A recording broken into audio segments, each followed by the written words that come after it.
প্রযুক্তির ছোঁয়ায় ডিজিটাল বাংলাদেশ গড়ার যে প্রয়াস ভূমি মেলা তাদের একটি উদাহরণ মাত্র।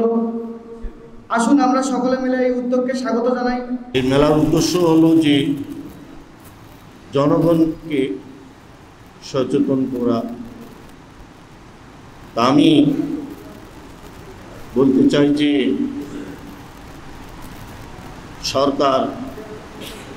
সরকারের উদ্দেশ্য যে কর্মগুলো যে কাজগুলি করে ভালো উদ্দেশ্য নিয়েই করে। ভূমি অফিস তথা তহসিল অফিসে আমাদের এলাকায় কিছু টাউট কিছু মোড়ল আছে, ওই তহসিলদার সাহেবদের সঙ্গে যদিও অনলাইনে সব হচ্ছে, তবু ধরেন একটা জমির খাজনা দিচ্ছে ধরেন 20,000 টাকা, আসলে কিন্তু কাগজে কলমে দিচ্ছে 200, 400, 500 টাকা দিচ্ছে। আসলে অহরহ এগুলো হচ্ছে। এ ব্যাপারে আমি আমাদের নবাগত উপজেলা নির্বাহী অফিসারকে দেখতে বলবো এগুলো যেন বন্ধ হয়।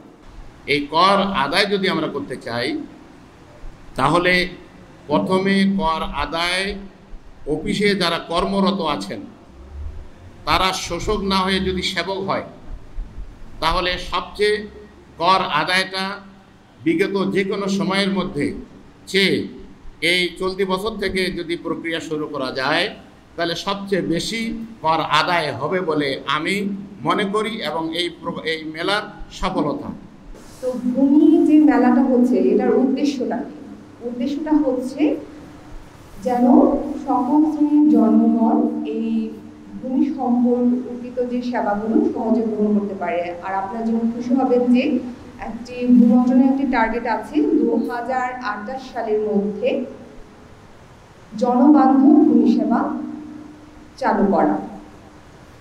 ইতিমধ্যে মিউটেশন, খতিয়ান, এডিটেক্স এগুলো সম্পূর্ণ অনলাইন হয়ে গেছে। মিউটেশন মানে আমরা যেটাকে খারিজ বলি সাধারণ ভাষায়, আর যে ভূমি উন্নয়ন কর যেটা এডিটেক্স এটাকে আমরা প্রচলিত ভাষায় খাজনা বলি।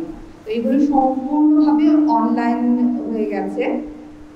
আর 2028 সালের মধ্যে অন্যান্য যে ভূমি সেবাগুলো আছে যেমন এলএ পেমেন্ট, তারপর হচ্ছে কি আমরা যে লিজগুলো দিচ্ছি, তারপর হচ্ছে সাইরাত ব্যবস্থাপনা, ইতিমধ্যে জল মহান ব্যবস্থাপনাটা অনলাইন হয়েছে। অন্যান্য যে হাট বাজার আর অন্যান্য যে সাইরাত মহলগুলো আছে সেগুলো অনলাইনে মধ্যে আওতায় চলে আসবে।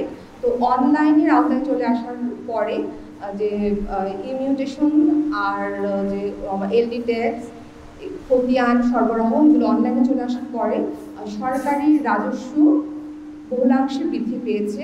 আপনারা জেনে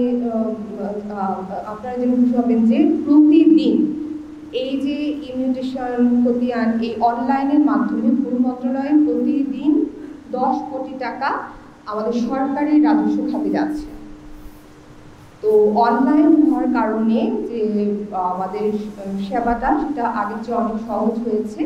তো আমি আশা রাখবো আপনারা সকলে সেবা করতে যাবেন, সেবা গ্রহণ করবেন, এই যে জনসচেতনতা বাড়বে আর এরই মাধ্যমে আপনারা উপকৃত হবেন।